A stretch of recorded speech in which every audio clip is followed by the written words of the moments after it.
Today is going to be just me. I'm flying solo, and I am going to do another episode of Guess That Game. So what this is we take a random picture from the internet of a baseball game. In this case, if you're a baseball fan, you can pretty easily tell this is Fenway Park in Boston. It is the Red Sox. They are hosting the Chicago White Sox. And what we're going to do is, just by using this picture, and I think we can get by with just using one website, Baseball Reference on this one, we're going to be able to figure out what day, year, month, all that good stuff this game took place in, as well as even what at bat. This one should be pretty easy. Now, I've got some inside info on this one that's going to make it even easier. So we should be able to do this one pretty quickly. Now, my inside info is that in my day job, I work for a company that puts up video screens, installs them, and runs them for sports teams like the Boston Red Sox. So I actually was there when these screens were being put up. I'm in charge of the software that runs them, as well as the scoring software that is used to score the games. So I have a lot of inside info. I actually created these layouts that are being used. So let's zoom in on this picture. And let's go up to the very top, because this is all we're going to need, I think, to solve this. So what we're going to do is we're going to look at these three video screens, and I think this is going to be able to tell us everything we're going to need to know in terms of when this game took place. So let's first look over on the left side under the Bank of America sign. We've got Gavin Floyd on the bump for the White Sox and Jacoby Elsberry at the plate. So let's go ahead and let's use my inside information first, okay? So for our first note, I know that these screens went in the year 2011.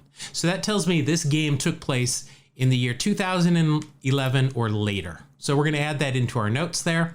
Now, like I said, we've got Gavin Floyd versus Jacoby Elsberry at the plate. So let's jump on over to Baseball Reference and let's take a quick peek at Jacoby Elsberry. Now, I know if you're a Yankee fan, it's not a name that you like to hear, but Jacoby Elsberry, nicknamed Jacoby Bellsbury.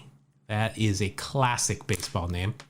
All right, so looking at this, we can see that Elsberry played for the Red Sox between the years 2007 and 2013. So we'll go ahead and add that to our list of notes. Now, what that's going to do is that's going to help us narrow this down. Since these screens went up in 2011, we know that this game took place between 2011 and 2013.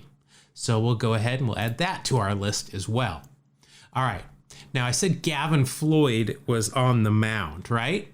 So let's go ahead and let's look up Gavin Floyd.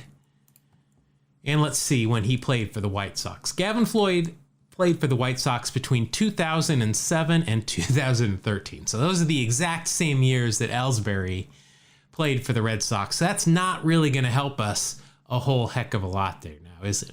All right, let's go back to the picture and let's take a look at something. So now I know over on the far right of the screen under the New Balance ad, that's what we call the New Balance board.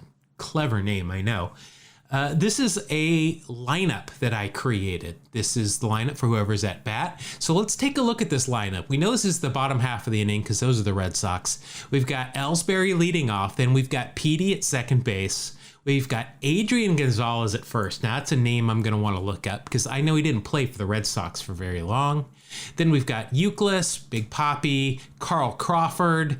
Then we've got Jed Lowry, who I'm an A's fan, so I know that he only played for 4 years. He came up with the Red Sox, but I know he only played for 4 years before he went to Houston there, so that might be helpful. And then we got Josh Reddick, another guy that came up with the Red Sox for a little while and then went to Oakland, so that might be helpful. And then Jared Saltalamacchia, everybody's favorite name to say, is catching there. So let's go ahead and let's go back to Baseball Reference and let's look up Adrian Gonzalez, because I know that he did not play very long in Boston because he just didn't thrive, I guess the word there.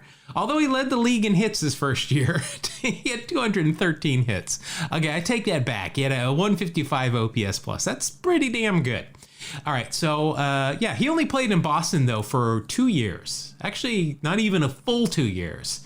In 2011 through 2012, he was in Boston. So that helps us a little bit, right? So we know Gonzo was there between 2011 and 2012. So that'll actually narrow our scope by 1 year. We know this game is now between 2011 and 2012. All right, let's keep going down that list. So I mentioned Jed Lowry. Let's take a look at Jedley's numbers here.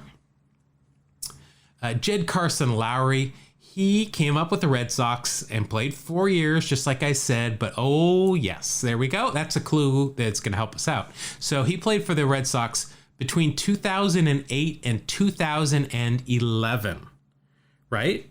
So let's add that to our notes here. 2011 was his final year in Boston. That's also the same year the screens went up. So now we know that this game took place in 2011.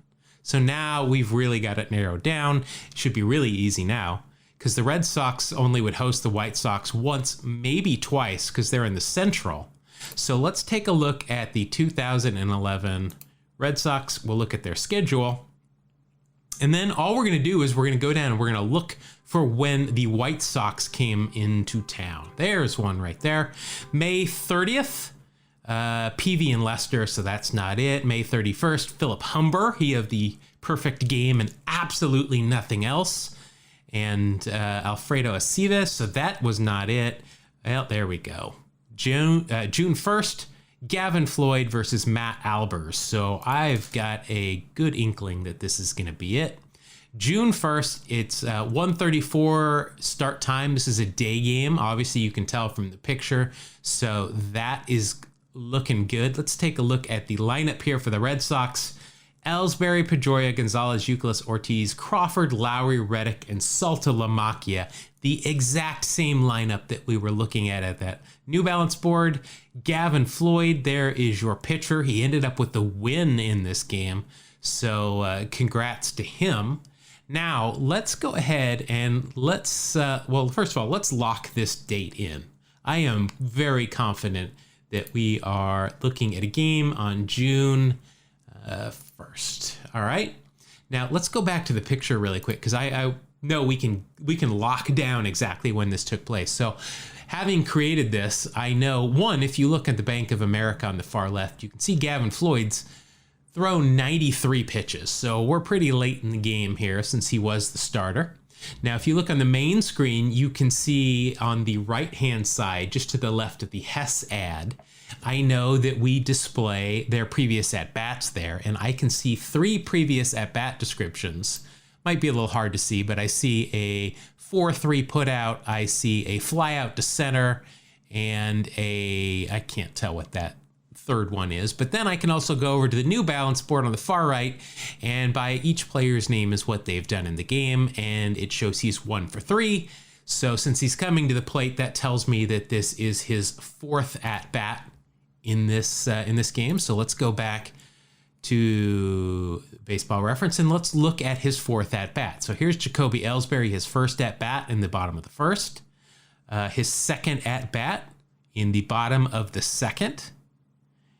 Then we will follow the breadcrumbs. He led off the bottom of the 5th. So his next at bat will be his 4th. And there it is with 1 out in the bottom of the 7th inning. Jacoby Elsberry came in to face Gavin Floyd again, and he is going to pop out to shortstop. So who was the shortstop here for the White Sox? Is it Alexi Ramirez? Does that ring a bell? Shortstop, Alexi Ramirez. Oh, wow. I do not know the Red Sox, but I know apparently who their shortstop was at this point. So Alexi Ramirez right here getting ready. Be on your toes because you're going to get a pop out here. So I am 100% confident that I have nailed this down. If you think it's wrong, if you've got a different answer, let me know. But I think you're going to be hard pressed to prove me wrong here. This game took place in June of 2011 on the very first day of said month. So that's how we do it. Again, I am the host of a weekly baseball history podcast called Two Strike Noise. I'll put some links down in the notes below if you want to go and listen to it. If not, hopefully you'll like and subscribe this video and come back for more of these. as I'll try to make some more here in the near future. Thanks a lot. See you later.